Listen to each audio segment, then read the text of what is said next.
Assalamualaikum warahmatullahi wabarakatuh. Alhamdulillahi rabbil alamin wal aqibatu lil muttaqin. Asyhadu an la ilaha illallah wahdahu la syarika lah wa asyhadu anna Muhammadan abduhu wa rasuluh. Allahumma salli wa sallim wa barik ala sayyidina Muhammadin wa ala alihi wa sahbihi ajma'in. Amma ba'du. Faqad qala Allah Ta'ala fil Qur'anil Karim, a'udzu billahi minasy syaithanir rajim. Bismillahirrahmanirrahim. Warattilil Qur'ana tartila. Wa qala Rasulullah SAW, khairukum man ta'allama al-Qur'an wa 'allamah. Sadaqallah wa sadaqa Rasulullah SAW. Kaum muslimin muslimat yang dimuliakan Allah Subhanahu wa taala, alhamdulillahirabbil alamin. Pada kesempatan yang berbahagia ini kita dapat berjumpa channel khusus RTV, di mana pada kesempatan kali ini kita akan membahas sebuah tema yang tentunya sangat luar biasa, yaitu berkaitan dengan tata cara membaca Al-Quran dengan menggunakan metode As-Surasmaniyah,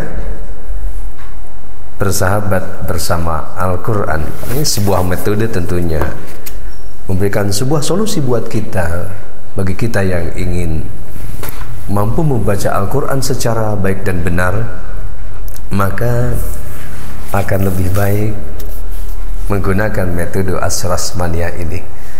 Hanya satu jilid tetapi isinya sangat-sangat lengkap, di mana pada pertemuan kali ini kita akan membahas pengantar metode As-Surasmaniyah, supaya kita lebih mengenal ya tentang metode As-Surasmaniyah ini, yang tentunya sangat berbeda dengan metode-metode yang lain.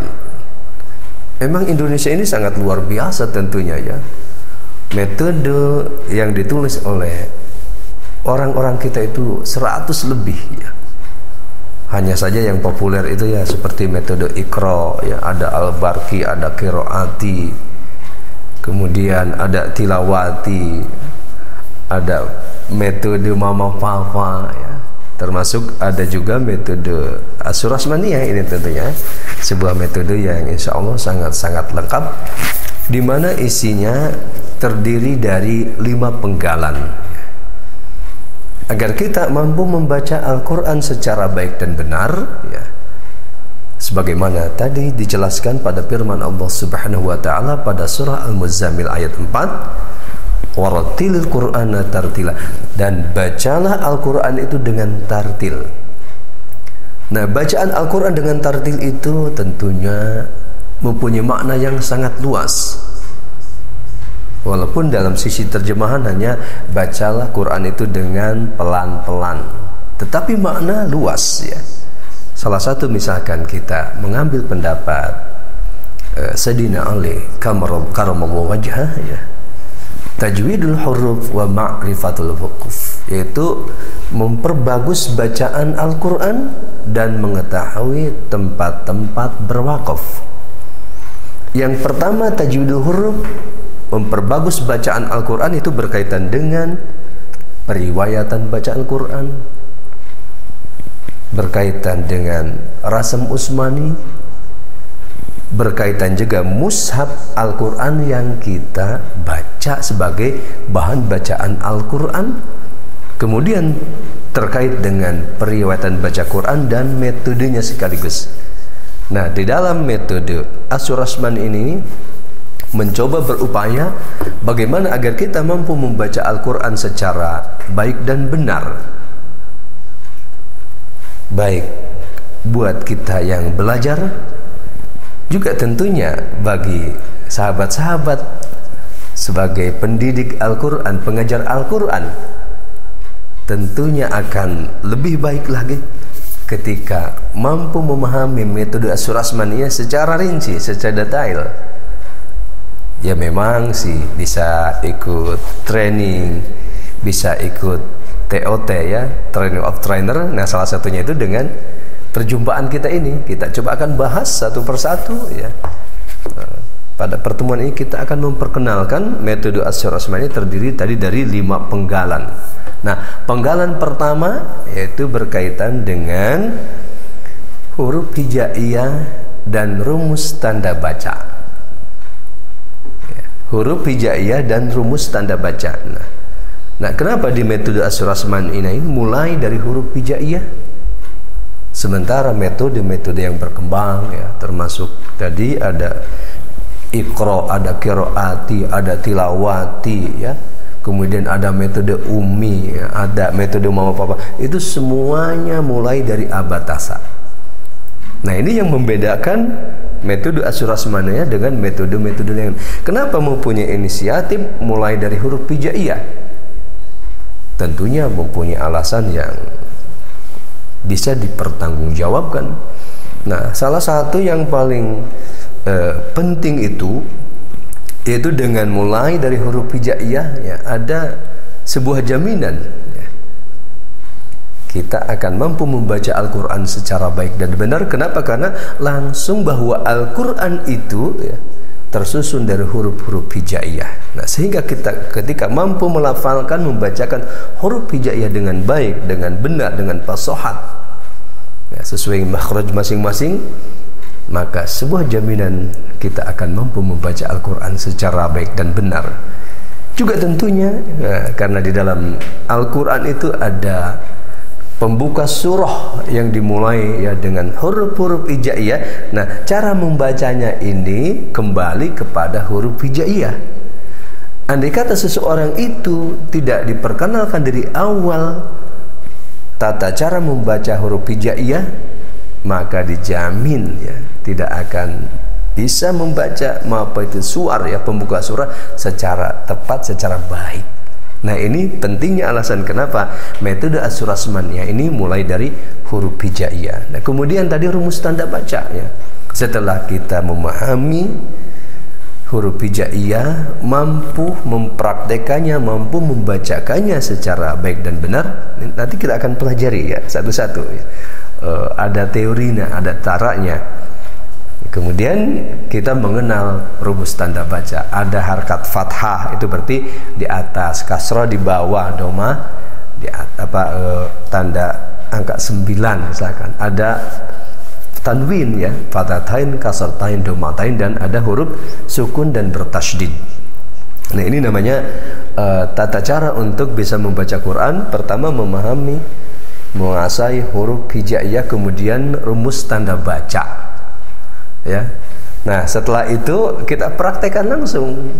Itu ada harkat huruf hijaiyah berharkat fathah, huruf hijaiyah berharkat fathah kasrah dhamma, huruf hijaiyah berharkat tanwin ya, huruf hijaiyah berharkat sukun atau huruf bertasydid. Nah, ini penggalan pertama itu dalam metode Asyurasmaniyah terdiri dari huruf hijaiyah dan rumus tanda baca. Nah, ini simpel sekali sebenarnya, apalagi misalkan untuk dewasa ya. Hanya beberapa pertemuan insya Allah bisa memahami, menguasai huruf hijaiyah dan rumus tanda baca ya. Mungkin simpel, paling lama ya 6 pertemuan lah gitu kalau untuk dewasa ya. Kalau untuk anak-anak bisa 8-10 pertemuan gitu. Ini pun sangat simpel. Nah, kemudian penggalan kedua ya, dalam buku metode Asyurasmaniyah ini langsung diajarkan bacaan panjang. Nah, setelah kita itu menguasai huruf hijaiyah dan rumus tanda baca, kemudian kita perkenalkan bacaan panjang sederhana. Ya, sebuah kunci agar kita mampu membedakan mana yang dibaca panjang, mana yang dibaca pendek. Nah, ini mulai diajarkan pada penggalan 2, dan itu hanya memerlukan 3 pertemuan saja. nggak usah lama-lama ya. Kenapa? Karena memang sangat unik ya. Di dalam metode Asy-Syahrasmaniyah ini, kalau kita fair, kalau kita jujur ya, kalau kita mau meneliti ya, itu uniknya. Kenapa? 100% menggunakan bahasa Arab Al-Quran. Termasuk kemarin ya, metode Asy-Syahrasmaniyah ini menjadi sebuah tesis ya. Kebetulan saya pembimbingnya, ada mahasiswa saya S2 membuat tesisnya itu mengenai metode Asy-Syahrasmaniyah dipraktekkan di Pondok Pesantren Tahfidz Kopo Bandung. Itu yang diriset, itu memperkenalkan metode Asy-Syahrasmaniyah. Nah, setelah mampu membaca panjang dan pendek, ini tentunya sangat berpengaruh. Kenapa? Karena ketika salah membaca panjang dan pendek, itu mempunyai pengaruh terhadap arti bacaan Al-Quran. Bisa merubah makna, bisa meruksak makna. Ini pentingnya. Kenapa? Harus dari awal bisa membedakan mana yang dibaca panjang dan mana yang dibaca pendek. Kemudian pada penggalan 3 itu sudah masuk kepada materi-materi utama, yaitu 6 materi yang dibaca dengung ya, dengan disusun secara sistematik ya. Kemudian ditampilkan dulu dari bacaan-bacaan yang paling mudah ya. Nah, itu 6 materi utama, mulai dari mim nun bertasydid, kemudian mim mati bertemu mim mati bertemu dengan huruf ba, kemudian nun tanwin bertemu dengan huruf ba, nun mati tanwin bertemu dengan huruf mim, nun waw ya, dan terakhir huruf nun mati tanwin bertemu dengan huruf 15 ya. Kemudian masuk kepada penggalan 4, yaitu tentang bacaan panjang ya. Yaitu ada nanti mad tabi'i, ada mad wajib muttasil, ada mad zaid munfasil, ada mad sukun, dan ada mad lazim ya. Ini 5 pertemuan. Jadi kalau diurut dari atas ke bawah ya, bacaan mad itu 5 pertemuan, bacaan dengung 6 pertemuan, kemudian bacaan panjang 3 pertemuan ya, 11 tambah 3 14 tambah 6 20 pertemuan. Dengan 20 pertemuan itu bisa membaca Al-Quran, kemudian juga memahami kaidah-kaidah ilmu tajwid yang sangat utama ya. Nah, kemudian pada penggalan 5 itu diberikan penjelasan secara rinci keilmuan,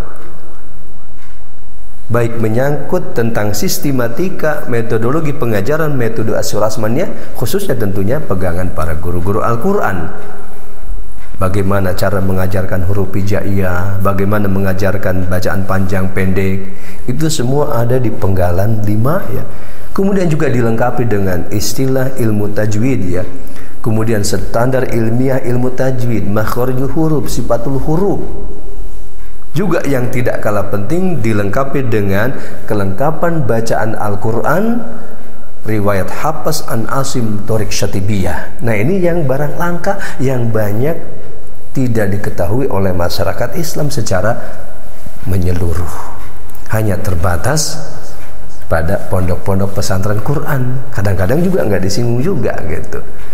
Nah, juga ternyata di dalam metode Asy-Syahrasmaniyah ini diberikan contoh sanad bacaan Al-Quran, yaitu yang bersambung sampai baginda Nabi Muhammad SAW. Kita juga memperkenalkan ya Imam Syatibinya ya, kemudian Imam Hafs, Imam Asim, itu sebagai sanad bacaan Al-Quran, yaitu berdasarkan bacaan Al-Quran riwayat Hafs an Asim Thoriq Syatibiyah. Kemudian juga ya, metode Asy-Syahrasmaniyah diberikan pengantar oleh termasuk guru saya ya, pakar Al-Quran ya, Dr. Kiai Haji Ahsin Sakhom Muhammad MA.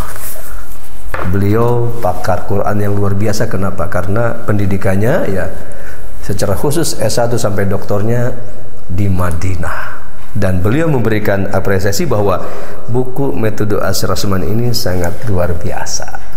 Mudah-mudahan tentunya para pemirsa semuanya, ya, para kaum muslimin muslimat yang dimuliakan Allah Subhanahu wa taala, bisa mengenal metode Asy'ariyah ini dengan luas, ya.